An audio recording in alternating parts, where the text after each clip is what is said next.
Hello dear students, welcome to our channel educational गोल।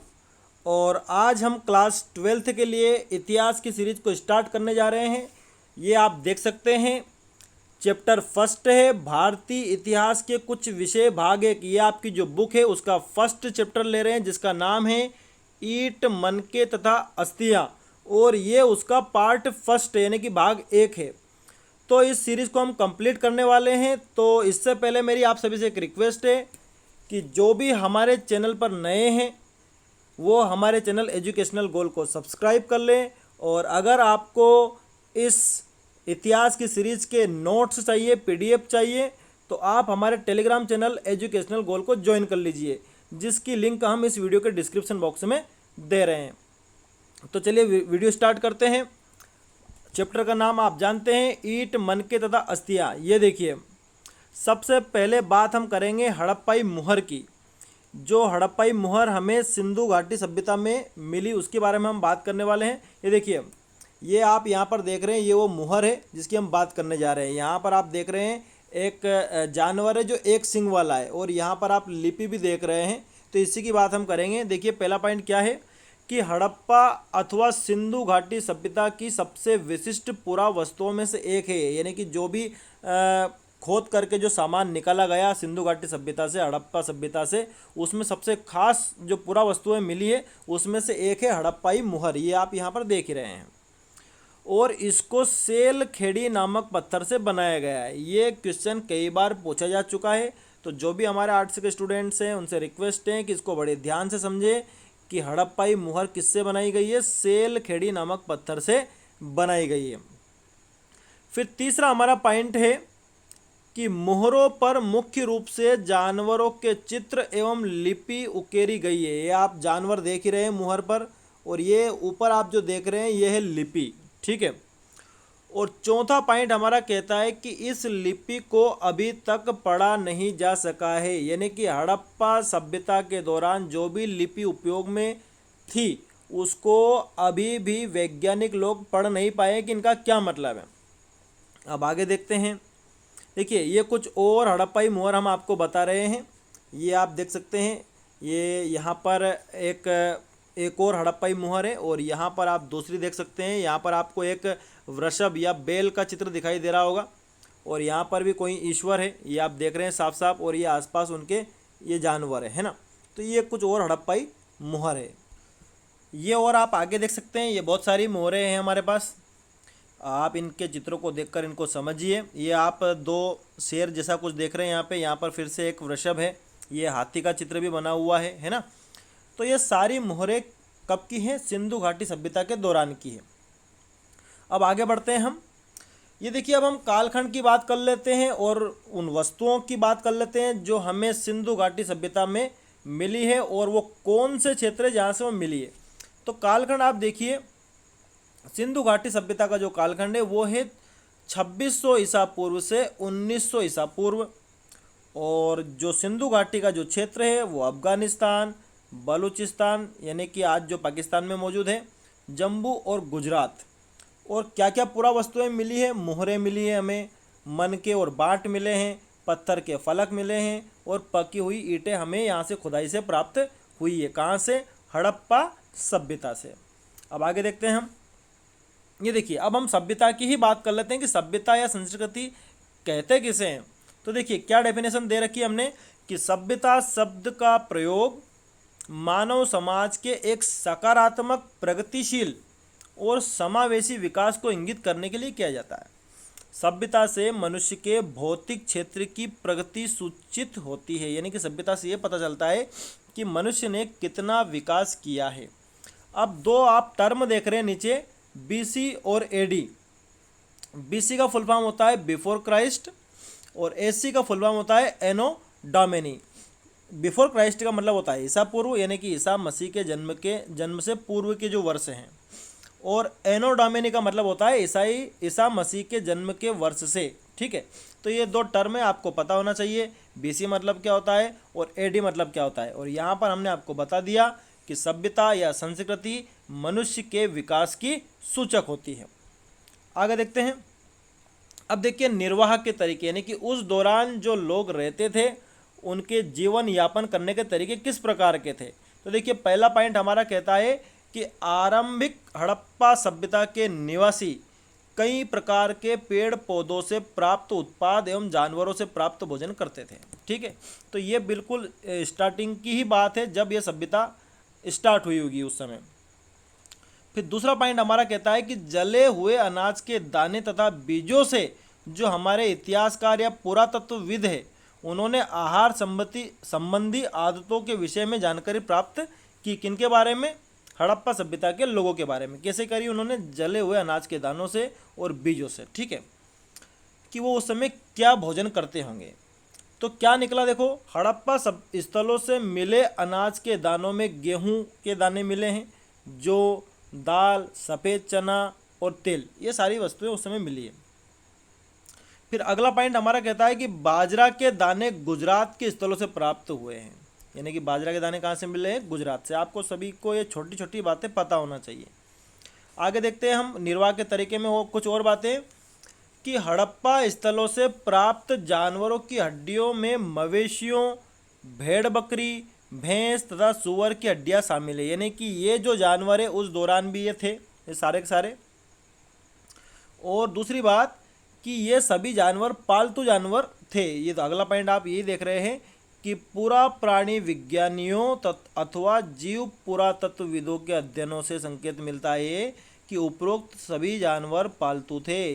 कौन कौन से? भेड़, बकरी, भैंस, सूअर, है ना।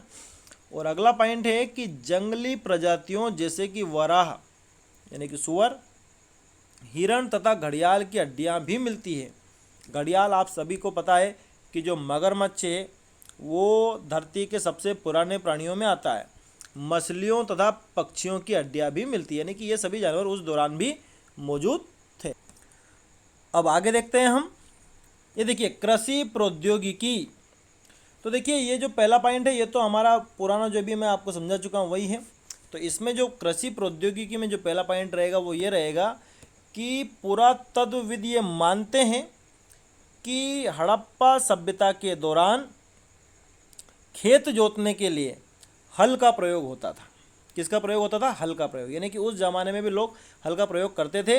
अब दूसरा पॉइंट ये है हमारा कि साथ ही चोलिस्तान के कई स्थलों तथा बनावली यानी कि हरियाणा से मिट्टी के बने हल के प्रतिरूप मिलते हैं। यानी कि छोटे मोटे जो खिलौने हैं मिट्टी के, वो उसमें क्या बना हुआ है? हल बने हुए हैं। यानी कि ये इस बात का संकेत है कि उस दौरान हलों का प्रयोग खेत जोतने के लिए किया जाता था। अब अगला पॉइंट हमारा कहता है कालीबंगन यानी कि राजस्थान में नामक स्थान पर जुते हुए खेत का साक्ष्य मिला है। यानी कि खेत जुता हुआ है ऑलरेडी, है ना।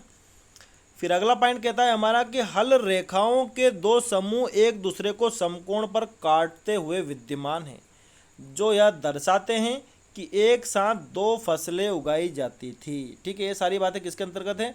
कृषि प्रौद्योगिकी। अब इसी में आगे एक और बात है कि पुरातत्वविदों ने फसलों की कटाई के लिए प्रयुक्त औजारों को पहचानने का प्रयास भी किया। ये सभी औजार आप देख रहे हैं, धातु के औजार है सारे के सारे, है ना। ये सभी खेती के दौरान उपयोग में लाए जाते थे। अब आगे बढ़ते हैं हम। देखिए सिंचाई के लिए कुछ बातें हैं अब, कि अफगानिस्तान में सोतुरगई नामक हड़प्पा स्थल से नहरों के कुछ अवशेष मिले। कहाँ से मिले हैं? अफगानिस्तान से मिले। अफगानिस्तान में कौन सा स्थान है? सोतुरगई। ठीक है, किसके अवशेष मिले? नहरों के। लेकिन पंजाब और सिंध से ऐसे अवशेष नहीं मिले हैं। फिर अगला पॉइंट बहुत इंपॉर्टेंट है कि इसके अतिरिक्त धोलावीरा गुजरात से मिले जलाशयों का प्रयोग संभवतः सिंचाई के लिए होता था। यानी गुजरात से जो मिला है जलाशय धोलावीरा में, ये भी बहुत इंपॉर्टेंट प्रश्न आपके लिए हो सकता है, आपको सबको पता होना चाहिए, है ना। अब आगे बढ़ते हैं हम। मोहनजोदड़ो जो कि एक नगर था, सिंधु घाटी का सबसे ज़्यादा विकसित नगर था, उसके बारे में हम देखते हैं। तो देखिए पहला पॉइंट है कि मोहनजोदड़ो सबसे प्रसिद्ध पुरा स्थल है। यानी कि उस सभ्यता का सबसे जो प्रमुख नगर है वो है मोहनजोदड़ो। लेकिन सबसे पहले खोजा गया स्थल हड़प्पा ही है। ठीक है, सबसे पहले हड़प्पा को ही खोजा गया, लेकिन मोहनजोदड़ो सबसे विकसित नगर, आपने सभी ने ऋतिक रोशन की फिल्म मोहनजोदारो नहीं देखी हो तो देख लेना, बहुत सारी बातें क्लियर हो जाएगी। बस्ती के दो भागों में विभाजित है, बस्ती दो भाग में विभाजित है मोहनजोदड़ो की जो बस्तियां हैं। एक छोटा लेकिन ऊंचाई पर बनाया गया दुर्ग, और दूसरा है कहीं अधिक बड़ा लेकिन नीचे बनाया गया निचला शहर। तो देखिए, दुर्ग की संरचना कच्ची ईंटों के चबूतरे पर बनी थी। यह दुर्ग की ऊंचाई का कारण था, इसलिए दुर्ग ऊंचा था। दुर्ग को दीवार से घेरा गया था, जिसका अर्थ है इसको निचले शहर से अलग किया गया था। ठीक है, और अगला पॉइंट है कि निचले शहर को भी दीवार से घेरा गया था, यानी कि चाहे दुर्ग हो या निचला शहर हो, इनको दीवार से जरूर घेरा गया था। अब आगे देखते हैं इसी में बातें। ये आप देख सकते हैं, ये दुर्ग है और ये निचला शहर जो है वो बड़ा इलाका है। ठीक है, देखते हैं आगे, इसको आप चित्र को अच्छे समझना।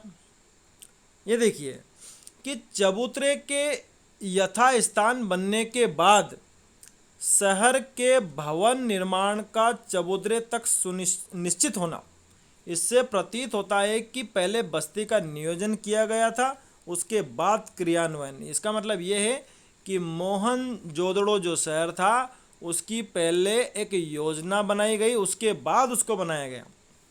यहाँ लिखा हुआ है एक शहरी नियोजित केंद्र।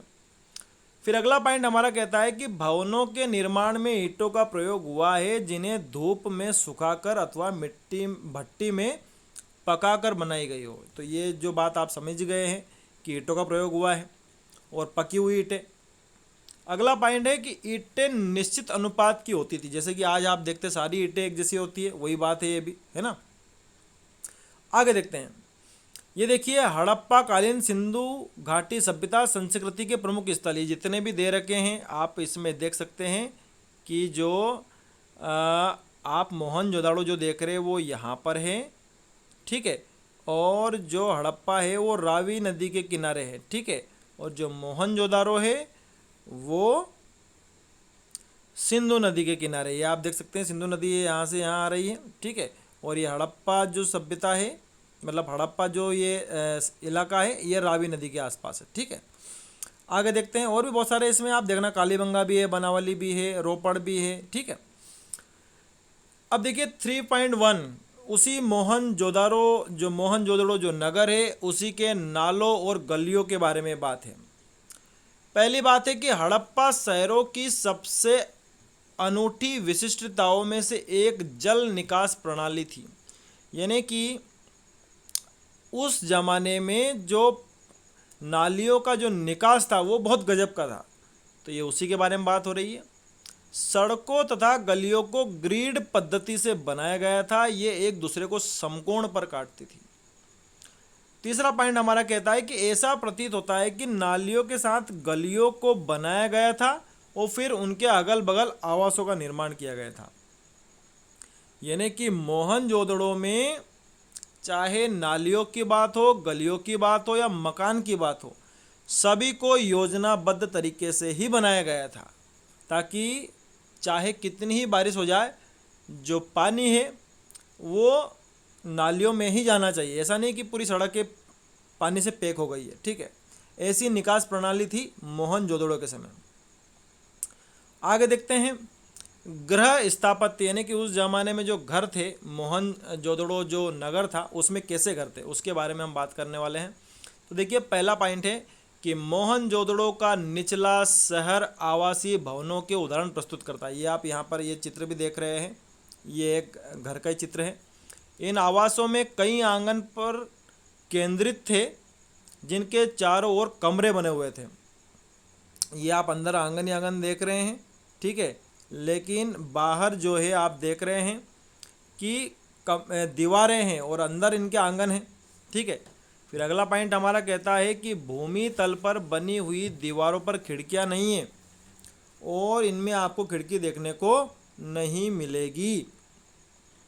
मुख्य द्वार से आंतरिक भाग अथवा आंगन का सीधा अवलोकन नहीं होता है, यानी कि कोई गेट पर आ भी जाएगा तो वो अंदर आंगन को नहीं देख सकता है। ठीक है, ये इन मकानों की खासियत थी। अब और आगे हम देखते हैं इनमें क्या क्या खास बात है। हर घर का ईंटों से बने फर्श का अपना एक स्नानागार होता था, जिनकी नालियां घर की दीवार के माध्यम से सड़क की नालियों से जुड़ी थी। यानी कि स्नानागार से जो पानी निकलता था वो सड़क पर जो नाली थी उससे जुड़ जाती थी। अगला पॉइंट कहता है कुछ घरों में छतों पर जाने के लिए सीढ़ियों के अवशेष भी मिले हैं। अगला पॉइंट है कि कई आवासों में कुएं थे जो संभवतः ऐसे कक्ष में बनाए गए थे जिनमें बाहर से आना जाना हो सकता था, जिनका प्रयोग संभवतः राहगीरों द्वारा किया जाता था। मोहनजोदड़ो में ऐसे कुओं की संख्या लगभग 700 थी। यानी कि उस दौरान ऐसे कुएं जिनका राहगीर भी यूज कर सकता है, ऐसे 700 कुएं थे।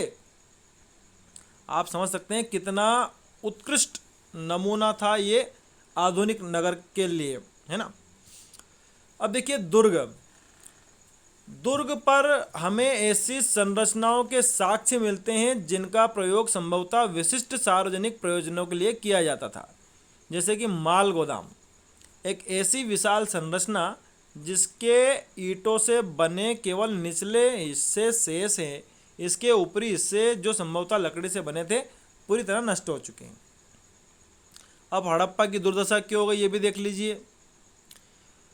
हालांकि हड़प्पा सबसे पहले खोजा गया स्थल था, इसे ईंट चुराने वालों ने बुरी तरह से नष्ट कर दिया।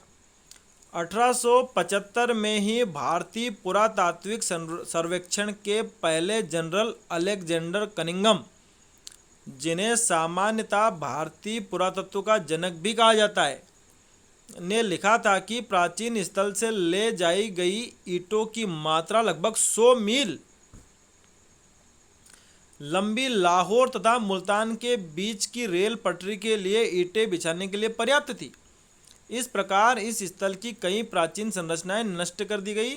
इसके विपरीत मोहनजोदड़ो कहीं बेहतर संरक्षित था। यानी कि रेल की पटरियां बिछाने के लिए ही हड़प्पा में जो ईंटें थी उनका प्रयोग कर लिया, इसलिए हड़प्पा जो स्थल है वो बहुत ज़्यादा नष्ट हो गया है।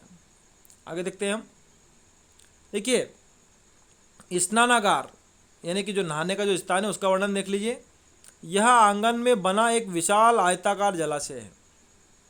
जलाशय के तल तक पहुंचने के लिए इसके दक्षिणी और उत्तरी भाग में सीढ़ियां हैं। ये मैं आपको चित्र दिखा देता हूं। ये देखिए आप, ये देखिए ये स्नानागार है उस जमाने का, ठीक है। ये आप सीढ़ियां देख रहे हैं, है ना।